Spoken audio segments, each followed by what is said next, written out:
Una, pumunta sa iyong BPI app. I-type ang iyong login details, then click Login.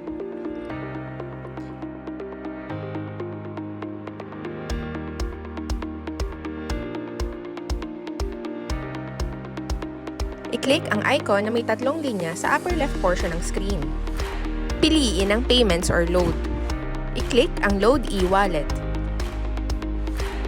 I-click ang icon na pababang arrow para sa drop-down list sa Load From. Piliin ang account kung saan manggagaling ang ipapasang amount. I-click naman ngayon ang drop-down list under Load To. Piliin ang Maya. I-type ang reference number. I-type ang load amount na ipapasa sa Maya account. Click Next. I-double check ang reference number at amount. Makikita dito na 0 ang service charge. Pag natapos nang i-check ang lahat ng details, i-click ang Confirm. I-enter ang PIN code or i-scan ang Face ID. Ayan, sent na ang amount. Confirmed na free ang service charge.